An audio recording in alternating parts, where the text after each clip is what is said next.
Thessalonians chapter 3, and we're going to consider the entire chapter. Wherefore, when we could no longer forbear, we thought it good to be left at Athens alone, and sent Timotheus, our brother and minister of God, and our fellow laborer in the gospel of Christ, to establish you and to comfort you concerning your faith, that no man should be moved by these afflictions, for yourselves know that we are appointed thereunto. I'm looking tonight at the theme, Inspiration for Thessalonica, and my sub-theme is a pastor's love for the church. If you'd be kind enough to just look back one page at 1 Corinthians chapter 2, verse 18, let's just take a moment and read that. Wherefore we would have come unto you, even I, Paul, once and again, but Satan hindered us. I'm going to spend a lot of time talking about the fact that from the day that you become a Christian, that Satan will spend a whole lot of time hindering you in your progress, trying to become a better Christian. And we'll say some things that tonight that may be a little bit painful, but they really, deep down in my heart, they shouldn't be painful. But I can't preach this chapter, and I can't preach the context of this study without making this somewhat applicable to us. We also know that through several studies that everywhere Paul established a church, that soon after this force of the devil would come there and fight him through false teachers. False teachers would become very busy. So I believe the force of evil not only hinders the work of God's men, it also opens the door for those who are false. You need never think that there's such a thing as a perfect church. I try to say that sometimes from this pulpit, and I'm not always certain that you thoroughly understand what I'm saying. But brothers and sisters, I promise you right now, there's not a church of like precious faith in our area that if you were to go there, if you were to get disgruntled here and go there, that the first Sunday or two you wouldn't be treated like a prince or a princess. That's just the way it is. But after you're there for a month or 2 or 6 months, you're going to find out we're all alike in Mingo Pack County. There's not a lot of difference in us. And whatever problem you're going to run in here at Sprigg, you're going to run into some same problem someplace else. And who knows, you may run into more problems. And you're liable to run in not only to 1 or 2 people, you're liable to run into 2 or 3 pews of people. So, and you say, well, Pastor, that's discouraging. No, that's the way it is. And there's no exceptions to that rule. There are no perfect churches. And let me tell you something. There's an old preacher one time told me, if you think there's a perfect church someplace, you go there, it will become imperfect the very moment you walk into the church. Because the very fact that you would think that way, you're an imperfect person. You would take your imperfection there. But there are no perfect churches. Every church has those people that are approved and those people that are disapproved. This same apostle taught us that in 1 or 2 Corinthians. That exact reference escapes me at this time. I believe that this ought to equip the serious man or woman to be ready to face the battles that we're in. You come to church, you may walk right into the house of God and run right into an absolute devil sitting here. You don't know.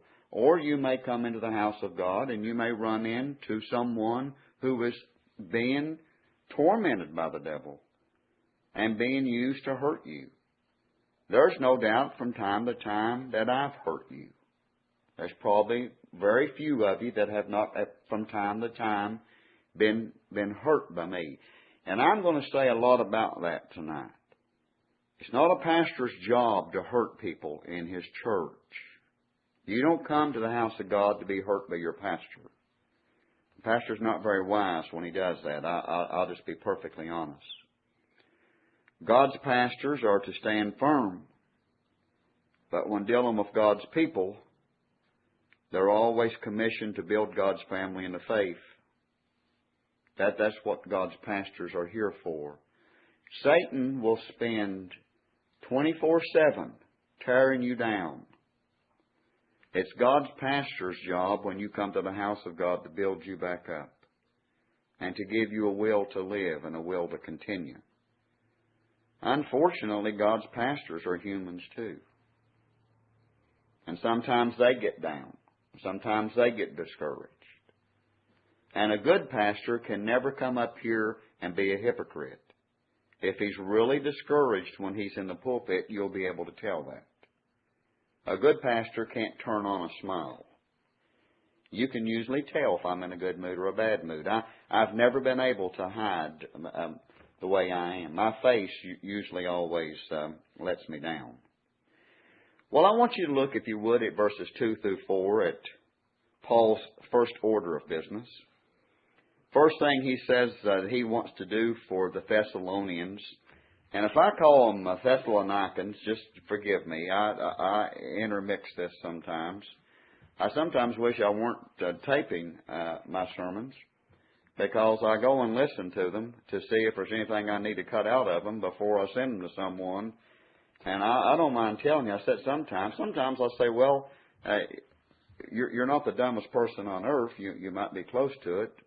Then other times I'll listen to certain mistakes I make, and I say, well, chances are you might be the dumbest person on earth. It is really sometimes I really do make speaking errors.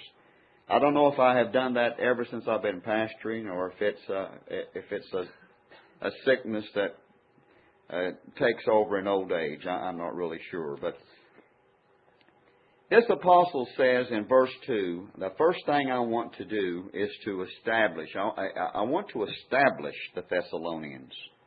And it comes from the Greek word starizo. And basically what it means is to get you strong. Folks, you need to be strong to survive as a Christian in this life. You need to be strong to survive as a Christian in this life. There will be many, many things trying to knock you off course. And you've just got to be strong. You have to, and I have to help you in becoming strong. The Bible teaches God's children to be ready for everything. You don't know what's going to happen next. You don't know what you're going to hear when you walk in your house.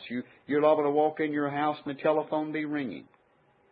You're liable to walk into your house and go over and check your answering machine. You don't know what will be on it. We can go from the top of the mountain to the lowest valley by just picking up the telephone and hearing someone on the other side of the telephone giving us some news. That's the saddest news that we've ever heard. We were just like, my wife was just having a prayer for a friend of hers a while ago, that we got that on a telephone call. I mean, the wife called and said that he has contacted this illness and he's not going to seek treatment. And I sort of, if he's got what he thinks he has, I find it very wise that he's not going to seek treatment. I really do. And I don't want to go into that, but in this particular illness this man has, he's probably very wise. Let me prepare you. Let me give you some strength by preparing you for some things that Christianity does not prevent happening. Charismatics would almost make you think none of these things happen that are negative in life. Have I told y'all when I first heard about the Charismatic Church, I was on visitation from the Northside Baptist Church in Greenville, South Carolina. Tim Nichols and I had gone back a few blocks and gone down the street a little bit and knocked on a door, and we were welcomed into a young couple's house. Just so happened they were already going to church there, to a church that was a Charismatic church. I'd never heard the term before. So that was in probably 1969 or 1970, which means that is 36 years ago. Is that correct? 36 years ago? All right. 36 years ago, you would think if the charismatic movement was doing what they said it was doing, and if people were holding on to that, you would think the people that were in the charismatic church back then that were 60 years old would now be 95 years old. You get my drift? Because none of them get sick and none of them die. Well, I don't find statistics proving that. As a matter of fact, I pick up the obituaries all the time and I read, Jane Doe died. She was a member of the First Apostolic Church from yonder bottom. She died at the age of 51 from unforgiving athlete's feet. There's no end to what they will promise you. But folks, physical death is a part of living on this earth. And if you're here and your days run out, you're going to have physical death. Christianity does not stop that. Get strong. When it's time to die. I heard someone say today that death should be looked upon for a Christian as a blessing. When you can no longer function on this earth and you're a child of God, death ought to become a blessing to you. You can't function anymore. Why would you want to be here and not be able to function? If you're a child of God and you just close your eye and you're here 1 second and then the next second you're in heaven starting that eternal thing that's going to go on forever and ever, eternal happiness. You're going to have illnesses. How many prayers did we have this evening for people that have illnesses? Illnesses are a part of life. I've not had a lot of them. I've had some. I've never liked any I've ever had. But basically, I have had a good life. I know people that have been ill all their lives. Off and on, they're just ill. Plagued with something. Christianity does not stop that. You don't know what's going to happen tomorrow. You don't know what's going... You'll wake up in the morning, you got that little... That doesn't feel right. And it eats at you all day. And it's there the next day. And it's there the next day. And generally when you go to the doctor because you have a pain someplace, generally, whatever that is, it's already got the best of you. You're going to have material losses. Happens all the time. God's children from time to time lose everything they have. You're going to have persecutions. None of us like it. But if you're God's child and you stand for God, someone is going to hurt you. The devil will always see to that.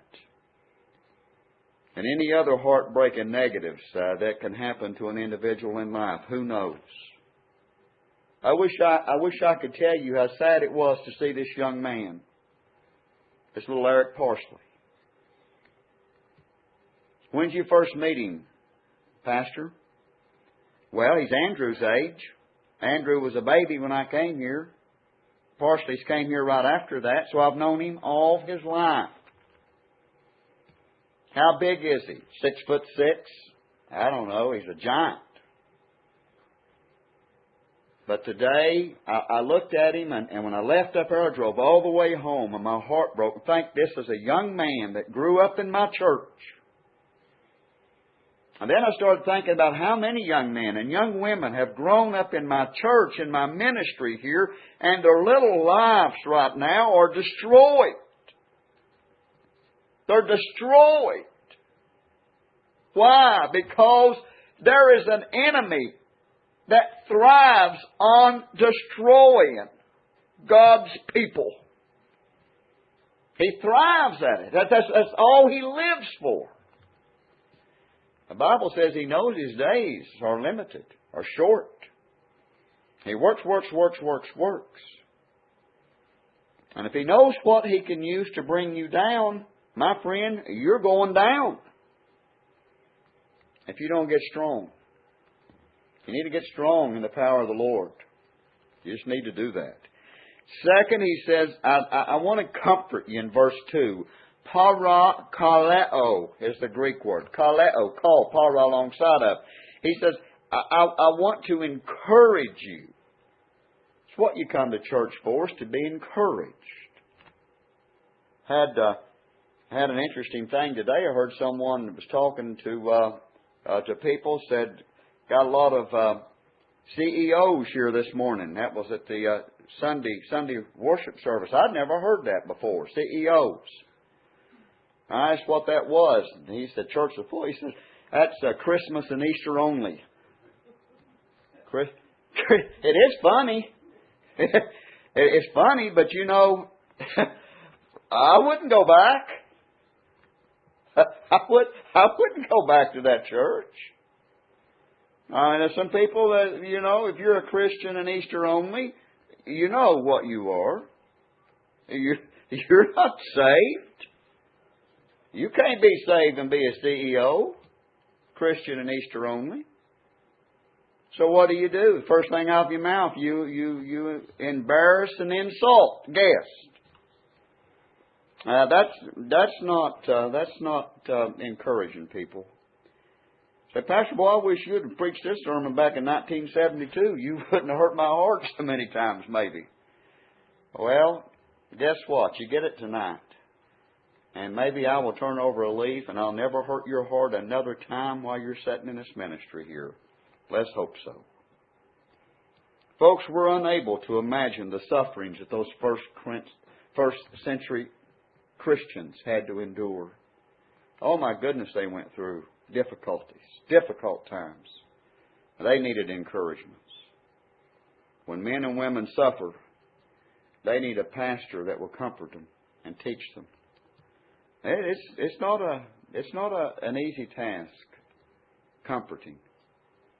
It's not an easy task sometimes comforting people that you don't even feel like they care whether you're dead or alive. And you got to come up here and try to comfort. See, I know you folks almost as well as you know yourself, and I know what gets you mad. And I oftentimes know exactly what gets you mad is what you need to hear the most. So you get around me and say certain things, and you say, Pastor, now I'm going to say this to you. You forget this for the next 40 years while you're preaching. I try. Don't tell nobody, Pastor, what I'm saying. And by the way, next Sunday, please don't preach at me. I wish it would be that way. I wish when I get into a verse in the Bible, I'd say, I'm sorry, John Doe. See that verse there, I can't preach on this one because Jane, this and this. And then, well, what do? You get up here, next thing you know, you don't have a Bible left. Paul makes his fears very clear in verse 5. He says, for this cause, when I could no longer forbear, I sent to know your faith, lest by some means the tempter have tempted you, and our labor be in vain. I don't think there's anything sadder than a minister spending a day or two, or a week or two, or a month or two trying to help someone, and all of a sudden you don't see that person anymore. There are some people in the last 5 years that's come to this church and then disappeared again, and I still think about them. It hurts me when people come to church and disappear. It especially hurts me when I hear that they're not going to church someplace else serving God. I'm not that bothered if you can leave here and go someplace else and serve God. I say, well, there's a reason why you left. You didn't fit in here. You might have fit in at one time, but the fit broke. So you had to go someplace else. That's all well and good. But when you've invested time and energy and prayer and sermon preparation and you've worked to try to build someone up and all of a sudden they're not there anymore. If God called you to preach, that hurts your heart. And I'm going to say a little bit about that. Let me remind you about the devil just for a moment. He's a real person. You know, Paul spoke about that thorn that he bore in his flesh that kept him humble. That's in 2 Corinthians chapter 12, verse 7. And you ever read there who put that thorn in his flesh?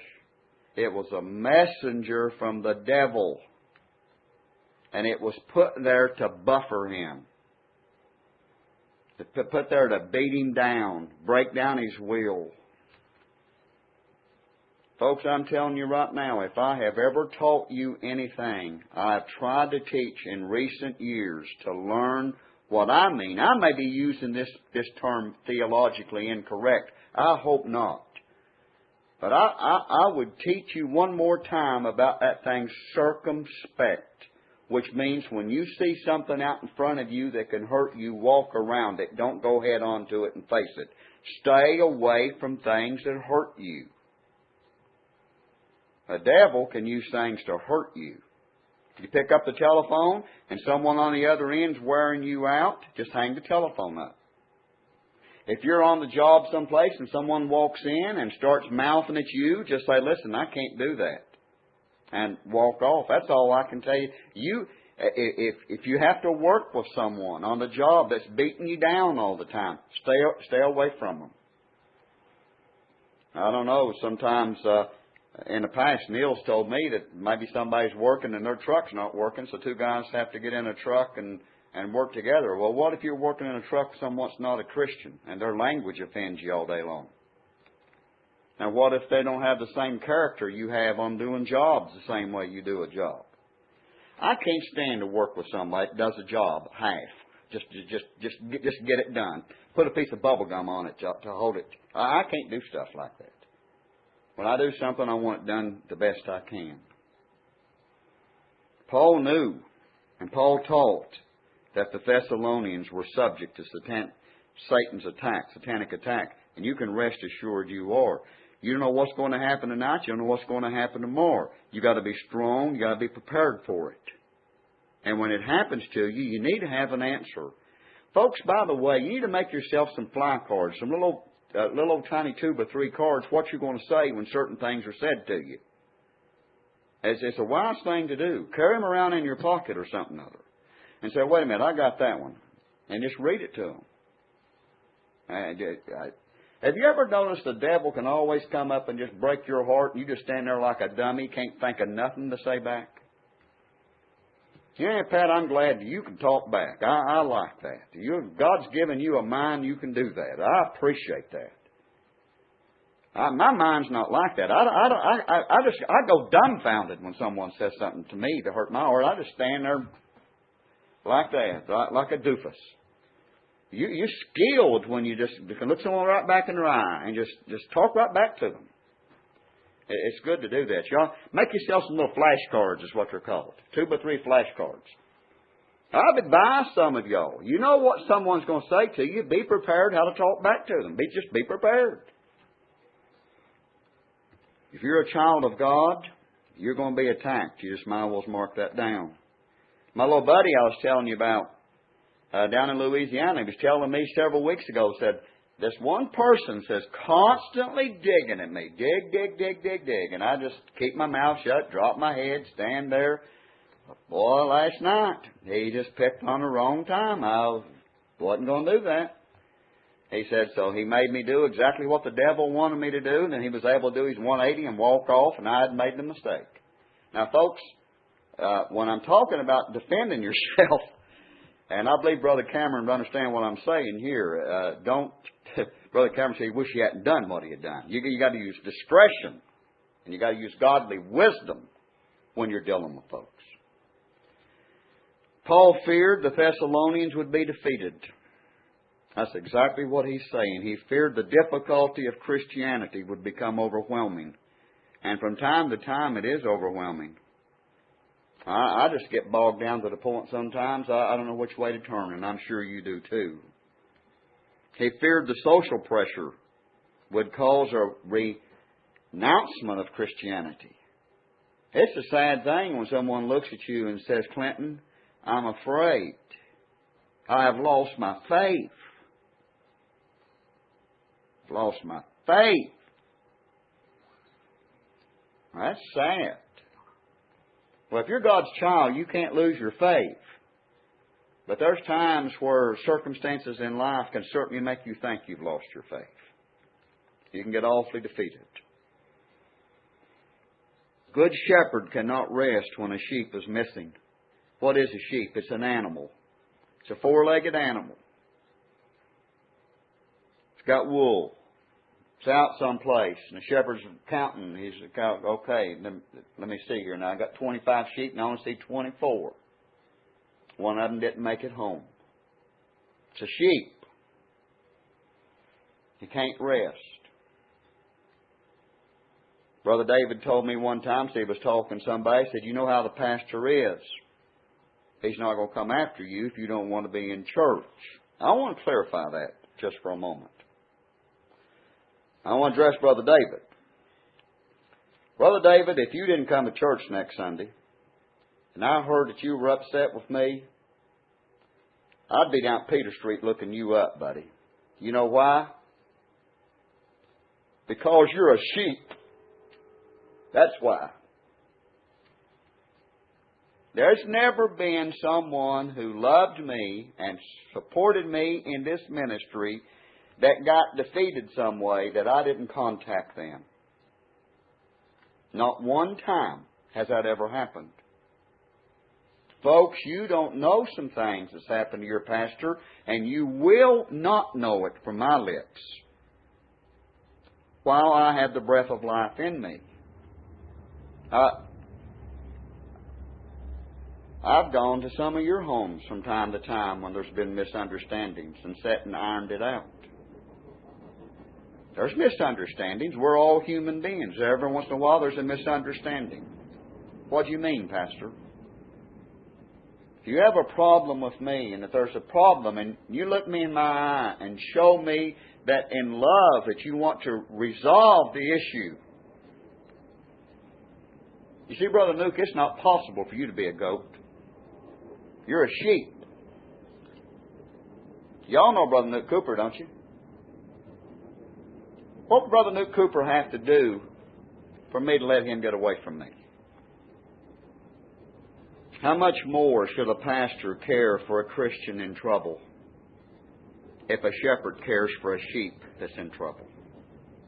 In trouble. Need you. Need you right now.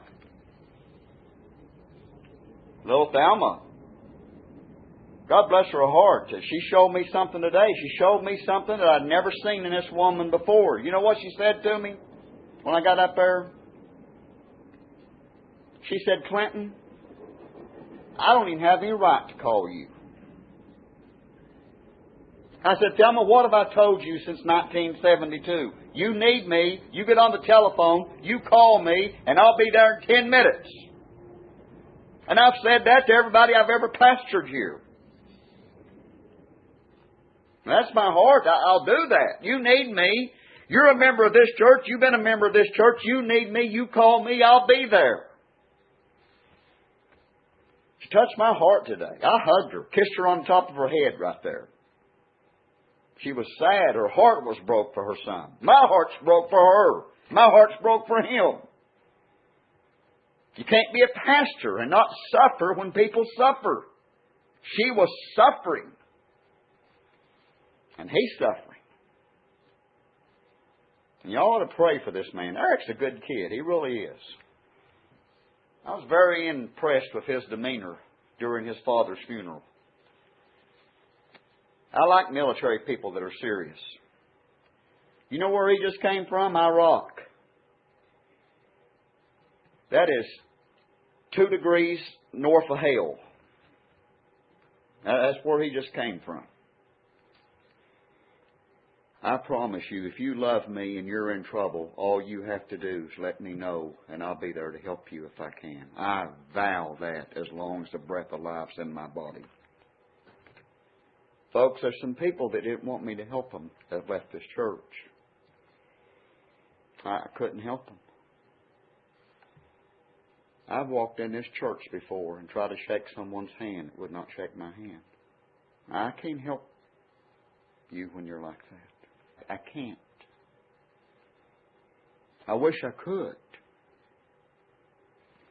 Paul was comforted by Timothy's good report, verse 6 and 7. Here he was in Athens. And by the way, I don't know if y'all know where Athens is. It's in Macedonia too. It's down south of Thessalonica. He was stuck there. with those intellectuals.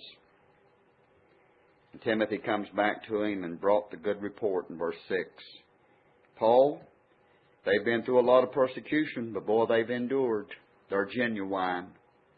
If you can't make it through no persecution, folks, you're not real. If the first little thing comes along, knocks you off course every time, you're in a world of hurt. Some of you people have stood the test. You've done it all your life. They wanted to see Paul just as badly as Paul wanted to see them. There's a relationship between, God's made a relationship between His people and His preachers. I have never met one of God's preachers I didn't love. I can listen to a sermon, and I can tell you when I listen to that sermon if God called that person or if the devil called that person into the ministry.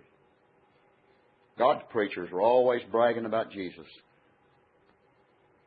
They're always bragging about a salvation that's a gift of God, not of works lest any man should boast. That's just the way it is. This good report, quite frankly, initiated this letter of appreciation from this apostle pastor. He was their apostle, but he was their pastor to a certain degree too.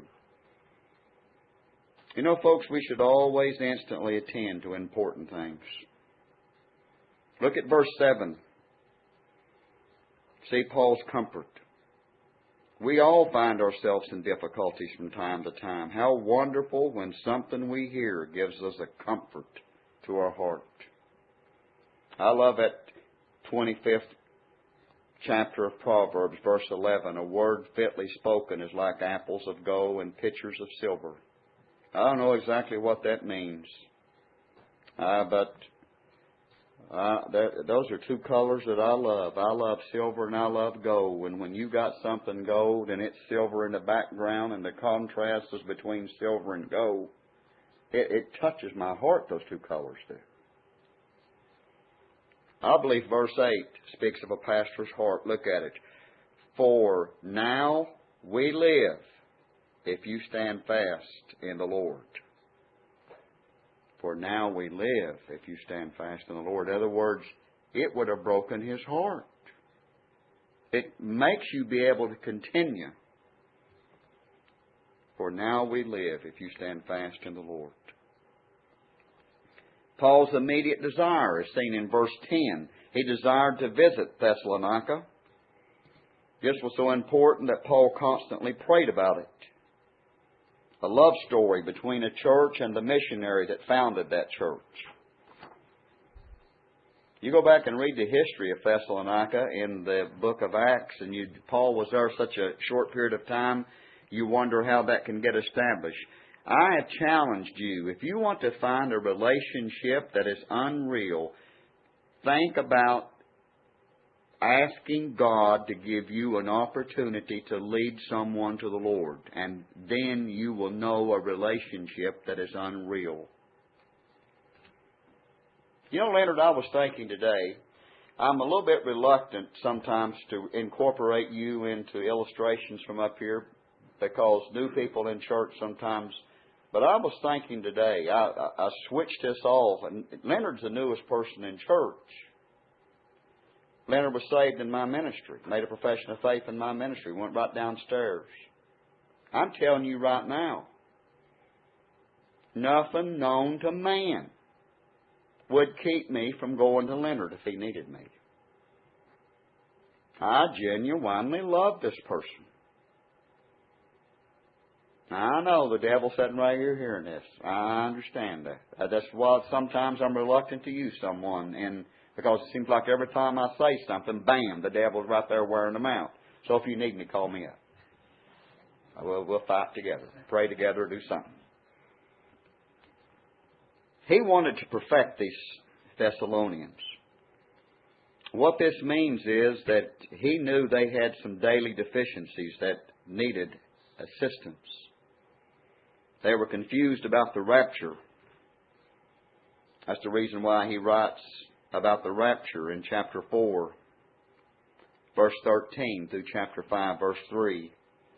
And God bless them. A lot of the preachers and a lot of Christians today, we're still confused. I mean, I mean, we have people that say that God called them into the ministry, and they're preaching to people all the time. They say the Bible doesn't teach anything about a rapture, and they can't tell the difference between reading 1 Thessalonians chapter 4 and 19th chapter of the book of Revelation. I'm telling you, a 6-year-old child could read those two references and see there's a difference. What's going to happen when the rapture happens? Jesus is going to come back and stop at the cloud level and call His children. Those that are dead first, then we which are alive and remain shall be called up and meet Him in the air. Now what's going to happen when He comes back the second time? We're going to be in heaven with Him, and Revelation chapter 19 is very clear. We're going to come back with Him to set up the millennial reign here on earth. How can you be called into the ministry and not see a difference between those two references? I understood it when I was 26 years old, when I first started. And there's people that I hear they're preaching. I see 19 reasons why the rapture does not mean Jesus is going to call you up to the clouds. Well, that's an awful big thing, brother. And you'd choke to death trying to prove it. If Jesus were to come back right now, He would stop at the cloud level and call us up. That's the rapture. They were messed up about the rapture. Shows you that you can be a Christian and be messed up about it. You know what they thought? The false teachers had come in and said, if people are dead, they're not going to go to heaven. They're not going to get saved. Only the people that are alive and remain. Paul says, no, that's a deficiency in your faith. I'll straighten that out for you right now. And some in the congregation were disorderly. I don't believe the Sprigg Independent Baptist Church has a disorderly person in it today. I don't think. I don't believe that we have someone in this congregation that I would consider to be a disorderly person. Some of them were faint-hearted. We have a few of those. You faint-hearted?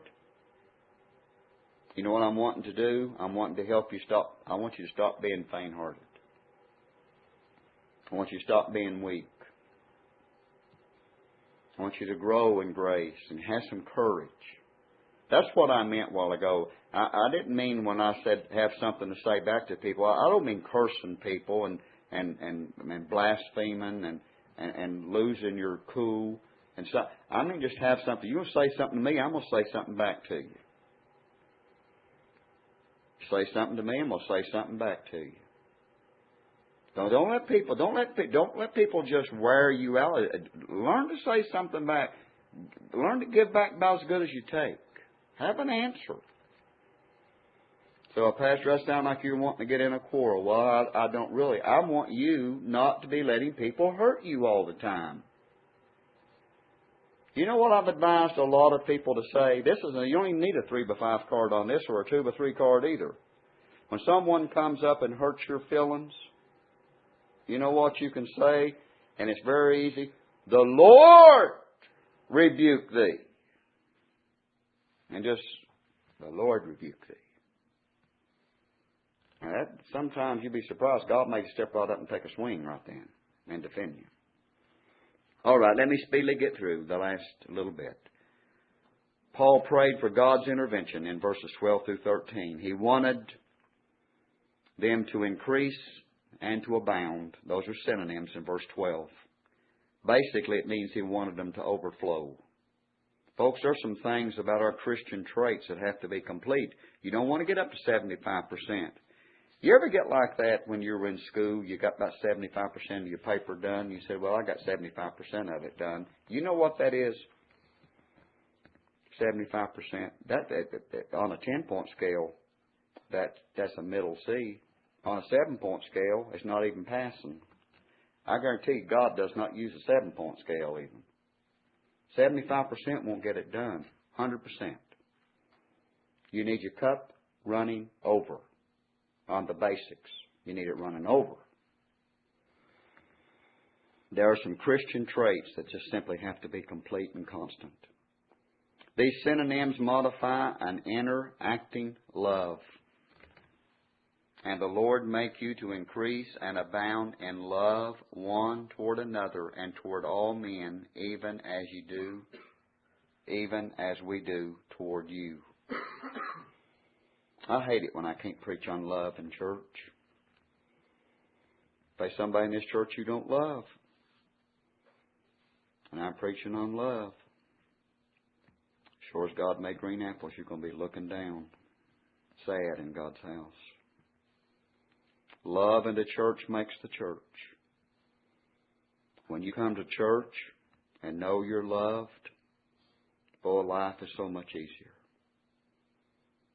Can you just say in your heart right now, oh, I love the people I go to church with. I love my church.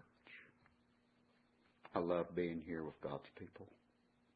This love should be extended to our fellow man. I'm telling you, that's hard sometimes. This is a very unloving world, and this world can hurt us very bad.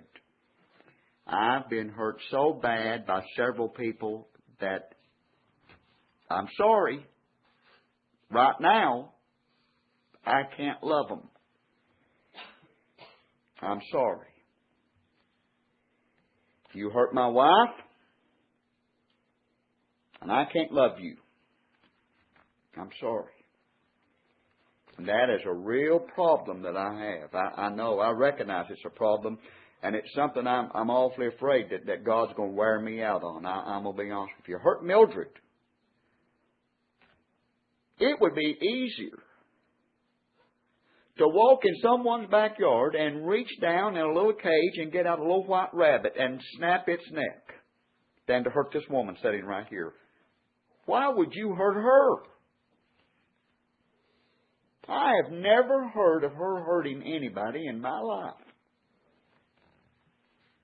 It's an unloving world, but we're still supposed to love the world. It's difficult. And very few people love. It's hard to love people that hate you, and God still tells us to do it. I'm sorry, God, there's just times that I've not grown the way I need to grow. I need to grow a little bit. For God to use us to win His elect, they must sense we love them. Sometimes we're just tried, I believe, put to the test. I don't know. It's hard sometimes to love some people. Won't you just close your eyes just for a moment and think of that person that you absolutely cannot love right now? Well, I understand. I understand. I have a few people too. Pastor, never hold that against you. There's some people I can't love either right now. Oh, I wish I could. I wish. Mildred says, honey, don't feel that way. Don't feel that way towards that person. She chastises me all the time. She says, honey, don't feel that way towards that person. Don't feel that way towards that person. Only God can make us unblameable in holiness, verse 13. Only God can do that. I wish God would reach down and take His finger and whatever He has to do inside my brain and make me get past this stuff. Note when Jesus comes back, He will be accompanied by some awfully important people.